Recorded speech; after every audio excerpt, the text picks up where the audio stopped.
Hello, today's a bit different because we're looking at this, the brand new Audio Technica headset for streamers, the ATH-M50xSTS, and this is the USB version. Now, you might think, do streamers really need their own headset? Yeah, because all of the gaming headsets are predominantly done for comms and not for broadcast. So no one's focused really on there being a mic that's of the quality that you would need, that you wouldn't need to have a separate microphone for streaming, be it one on your desktop or, an end address one that sits much closer to your mouth. And that's a very good idea because the closer something is to your mouth, the less effect the room has, but it's got a lot of pitfalls that you could fall down. And in fact, I said to Audio Technica when I picked this up, this is going to live or die on how well the plosive response is. Well, Peter Piper picked a peck of pickled peppers. I'd say that's perfect.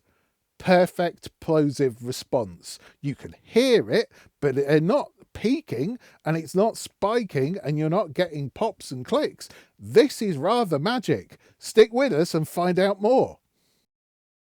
This headset is exactly what you think it is. It's an ATH-M50, which is probably Audio Technica's most well-known headphone, with a microphone attached.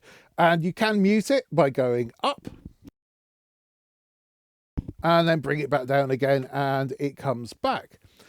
It's really well thought out. There's no DSP going on. It's just conversion because I've got the USB one. As you can see, it's plugged in here into my dock. It's also an XLR and 1/4-inch version if you want one to run analog. There's no processing going on. This is purely conversion. And the headphone itself has only got one control, which is just on the back of the cup here. And you can knock that up or down for sideband. And that's basically how much of yourself you want to hear back in the headphones. I've got to say, I've got this on full and I wouldn't really think of doing anything else with it.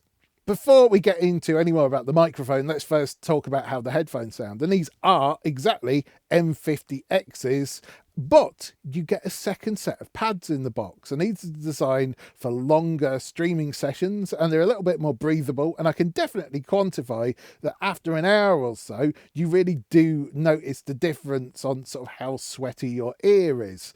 So there is a bit of a penalty for that in that they do change the tone. So we've analysed both sets of pads on our artificial ear. And if we pop the graph up, you'll be able to see that the standard pads have a little bit more mid-range to them.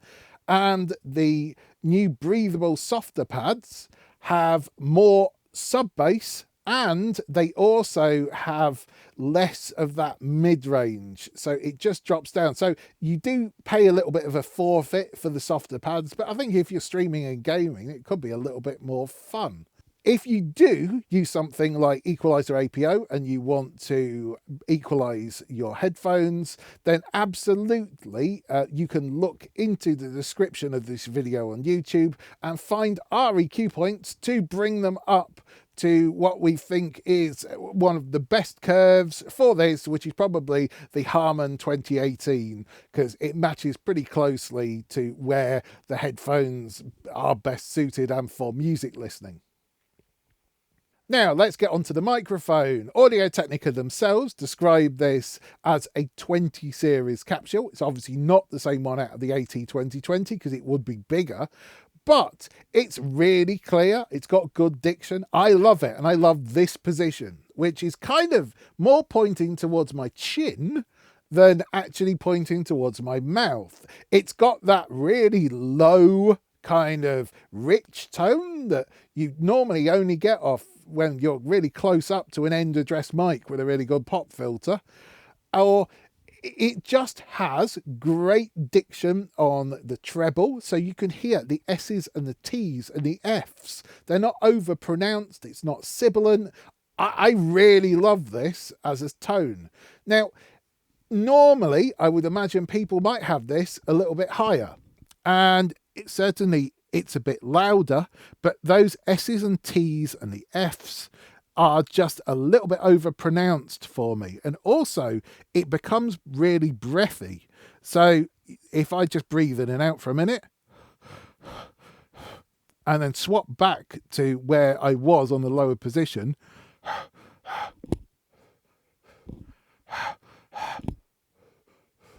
you can see why I absolutely prefer this lower point for the microphone.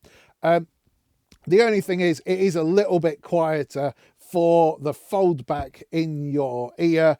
So that is a little bit of a downside for it. But actually going out to stream, I think this is pretty good. That also does mean that going into the computer, it is a little bit quieter. So I've got OBS open, and let's swap onto that.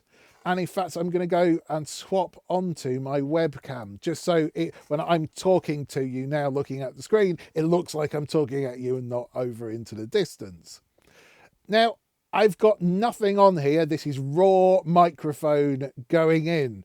But my top tip for this is to just remember how to handle audio in OBS. So I'm going to open the microphone preferences if I do need to get this a little bit louder.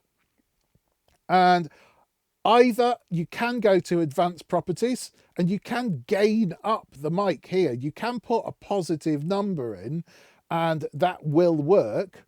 Or you can go to filters and wait a second. And then here we are. All I'm doing here is I've got a gain plugin on and I'm boosting up about 9 dB. And then my favorite thing to do here is to add a limiter onto the chain. Now you could use a plugin or you can use the built-in one, which is perfectly adequate, I think, for what we're doing here. So I'm going to turn that on and I've set the threshold to be -10. And the release is super fast. Close that. And now if we look at the VU meter on OBS, you can see that we're just going into the top of the yellow. And if I do get a bit excited, like if I'm commentating on a match and something really exciting's happening, it's not, we're still getting the same level going out to stream, but we're not affecting any of the diction or anything else, and you're not overloading and clipping and doing anything like that. Our Call of Duty commentating video editor has decided we should show you some gameplay action to see how the mic holds up over the top of some streaming. And as I'm not an FPS man myself, you're treated to some very bad driving here in Dirt 5. Here we are on the start line in Norway. We're away in 3, 2, 1. Mr. Autobot is currently on 8th in the grid, but looking to move up quickly, heading out to the right-hand side as we go around the second corner. And that's 4 places he's managed to make up. Now a tussle for 3rd. Ortega better look out there in 2nd. Oh, it's almost sandwiched between the two. And now looking to take Ortega on the inside, but he's not carried the speed into that corner.